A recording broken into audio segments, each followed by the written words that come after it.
Ladies and gentlemen, now we move on to the next fireside chat, and I am happy to invite Dr. Chantal Line Carpentier. Are you there, Chantal Line? Can we have Yes, Chantal I'm Line? here. Good morning. Hi, good morning. How are you? I'm good. Welcome to 8th Asia Business Responsibility Summit, and thank you for joining us so early from New York.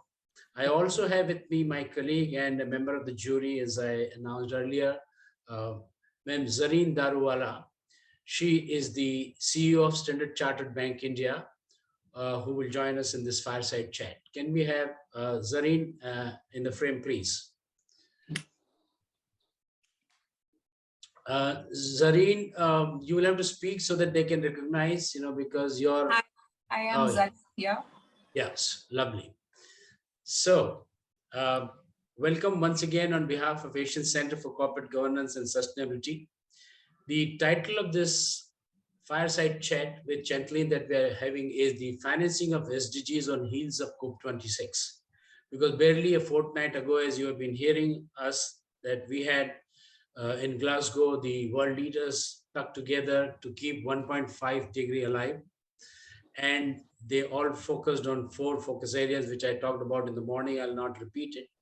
So let me begin by inviting Zareen to start asking the first question. Thank you. So COP26 saw unparalleled support from both public and private sector for fighting climate change. In terms of level of ambition from governments to keep 1.5 degrees alive and private company commitments and financing pledge to bring about net zero. However, climate change is just one of the 17 UN SDGs. What will it take to raise the profile of the other SDGs to the same degree within the public and private sector? Thank you so much, Irene, and pleasure to be with you this morning. Of course, at the UN, as you can imagine, we do not single out climate change. Climate change is one of the 4 crises that we're facing right now. The interrelated crises are biodiversity, pollution, and inequality. And all of those are interrelated within the SDG framework and the 2030 agenda. And I think it is important to remember that we will not achieve the SDGs with the current economic and social system. So basically, the Club of Rome showed that a transition was still possible to achieve the SDG by 2030. Only with the current economic and social system, we could achieve goal 1 to 6 at the expense of the environmental goals, which are the ones we just mentioned: biodiversity, pollution, climate change, and inequality.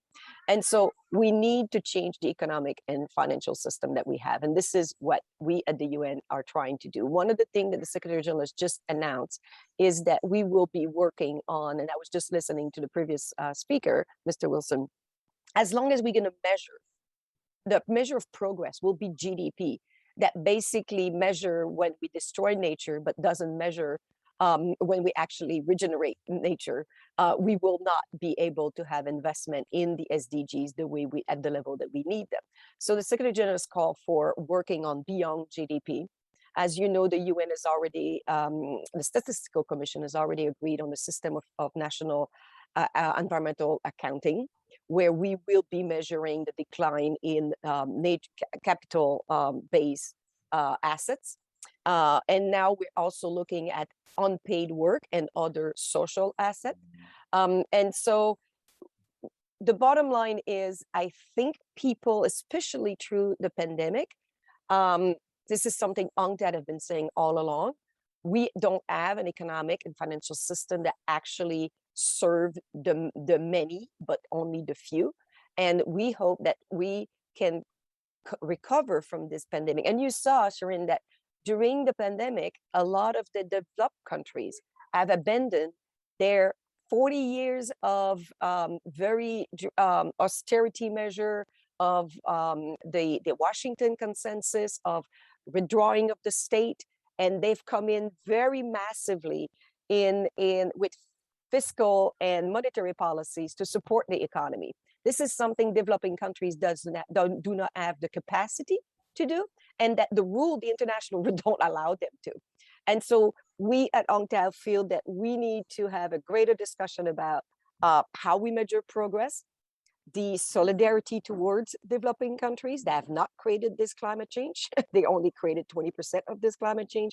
And third is how do we help people to address, not in silo, because that's the way we've been doing it. On the one, so somebody's interested in water, somebody's interested in energy, somebody's interested in education. We're going to have to address these issues all together. And we saw through the pandemic, this is exactly what our government had to do. And we're just going to have to do that on steroid and help countries be able to do that. Thank you, Chantal Line. I think coming from the head of the UNCTAD New York Office of Secretary General, those are very, very authentic pearls of wisdom, that you do not single out climate change, and other SDGs are also as important to be brought on the mainstream. And we literally see it coming up. So let me just ask you, do you think, are there any potential tensions between financing the climate transition and financing the SDGs? That's a related question. For example, in a world of constrained resource following the COVID pandemic, will domestic priorities such as the energy security or greater energy connectivity contrast with the climate ambitions for moving power generation to renewables? Is there a zero-sum game, or is that a wrong way to look at this? I would say, and I think both of us would agree, that this is the wrong way to look at it, and it based on the discussion you just had with your previous guest, for several reasons. One of the things is, developing countries now are facing two major challenges: recovering from this pandemic, which they've been more affected than the last financial crisis, 3 times more. And they're facing a warping gap of $300 billion lost because of adaptation. So they're already fragile economies. And the only way to address this is to invest in adaptation. And so adaptation is usually the little orphan that we don't really think about, but we're going to have to invest in green industrial policies so that we reduce the vulnerability of the economies of these countries. We're going to have transformative a transformation of the economy by diversifying this economy, again, to reduce the vulnerability of these economy. And all of this is going to be coming through investment in adaptation, in the recovery, but through adaptation. Of course, there are constraints to that.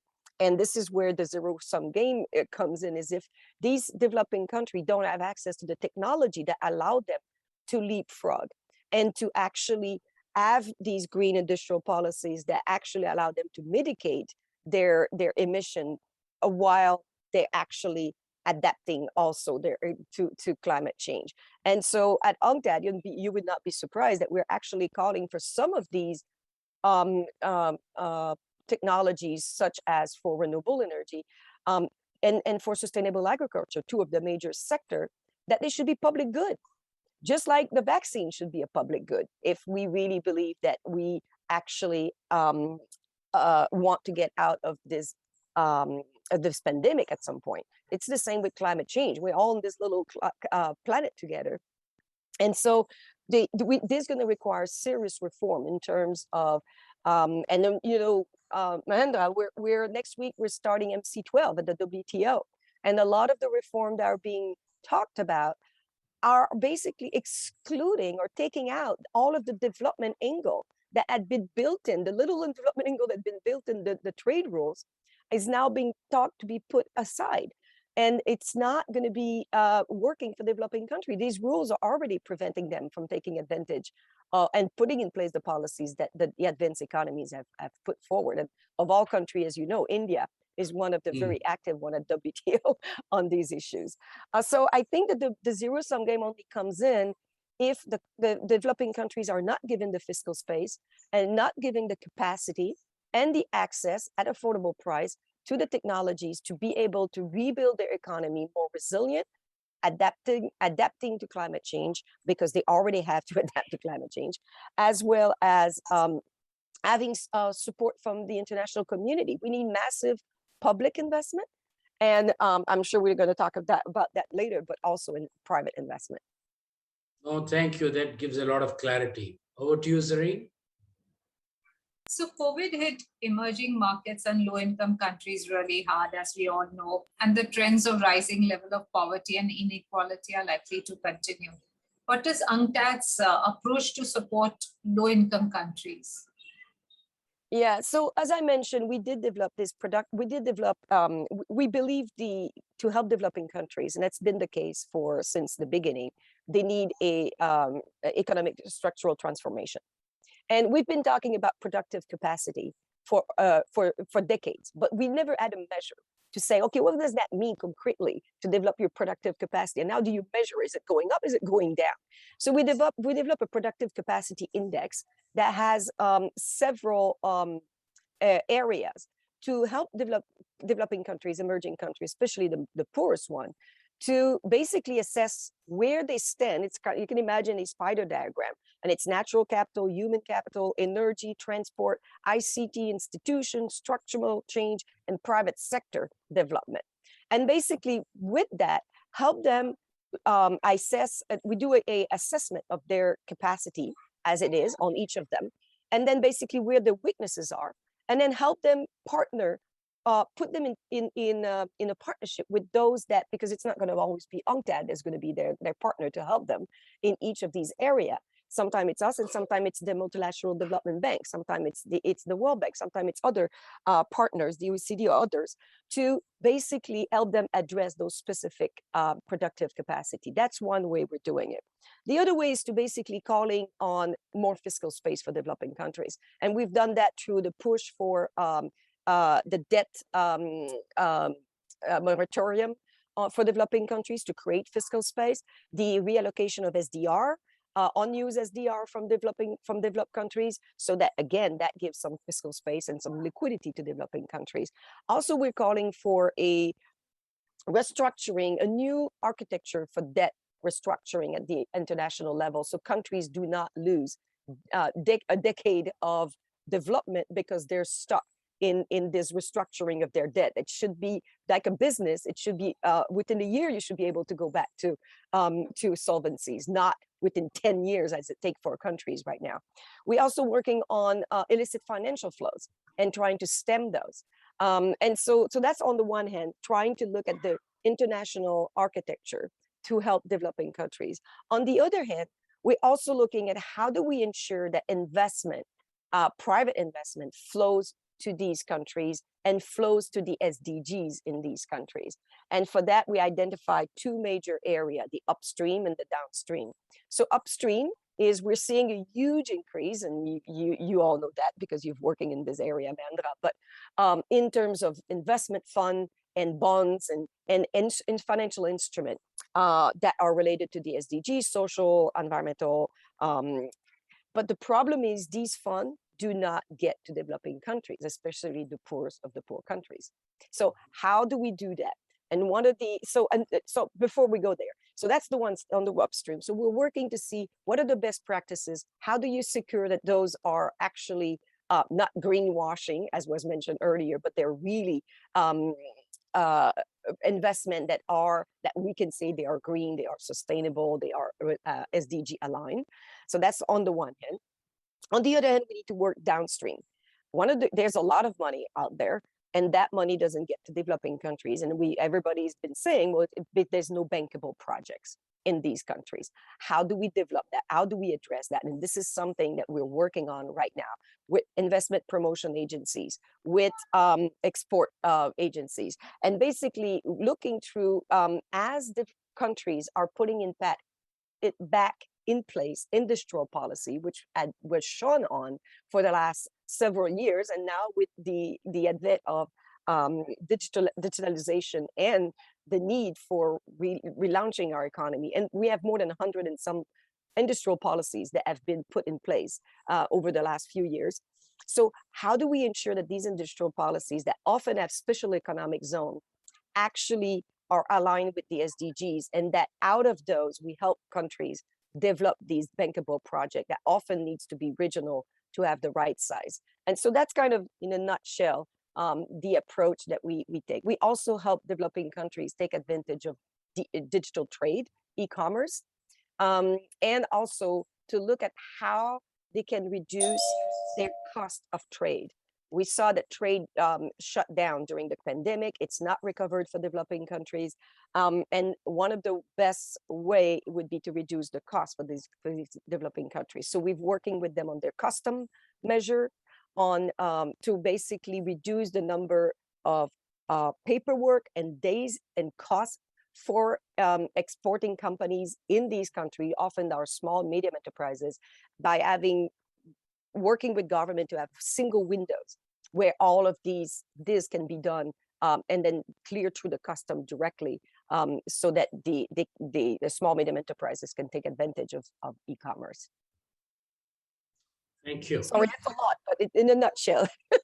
That's very comprehensive. Thank you. Mahendra, over to you.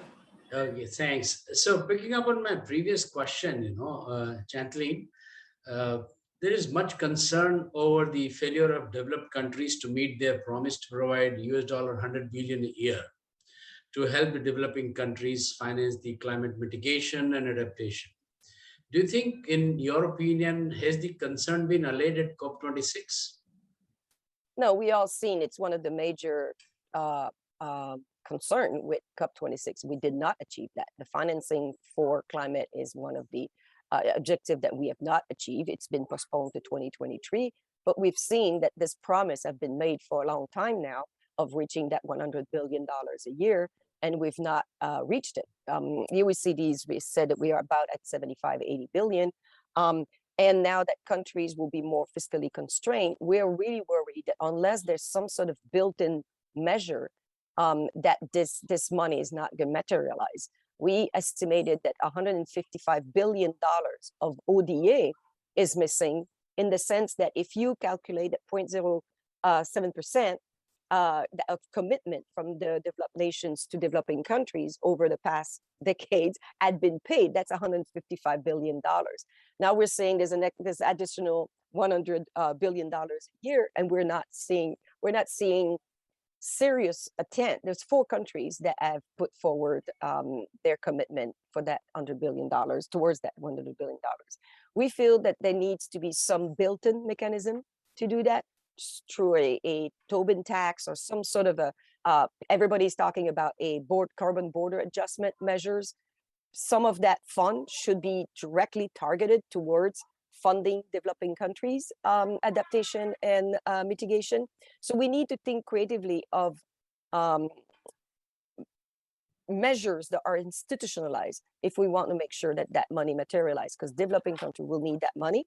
And we all know we have a principle which is common but differentiated responsibilities, because developing countries, as I said earlier, have not created the majority of this problem, and therefore there is a responsibility from developed nations to finance the mitigation and adaptation from the developing countries. So it is a major concern for UNCTAD. So just a follow-up question, I was reading the report, of this UK COP26 presidency, which came out after the COP26. It says that in terms of achievement, they mentioned that developed countries have committed significantly increased funding to vital funds such as the Least Developed Countries Fund. So any more details that you have on this, or can you enlighten us?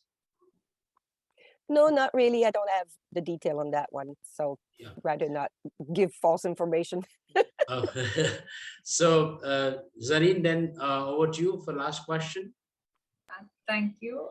So finally, taking into account all that we've discussed, do you see the 2030 SDG agenda or climate change targets, which have been set mid-century, being achieved? What are the risks? Where do you see hope? Yeah, I think, do we have a chance to achieve them? We have a chance to achieve them only if we believe we can, right? This is this is part of humankind. So if we make our mind that we're not, we will for sure not. So, and I'm a very optimist person. I keep thinking we can do it, but we're going to need solidarity. We're going to need massive investment from the public sector in renewable energy, in sustainable agriculture. I'm going to have to remove all these subsidies to fossil fuels and input intensive agriculture and put them into more renewable, and then finance the transition.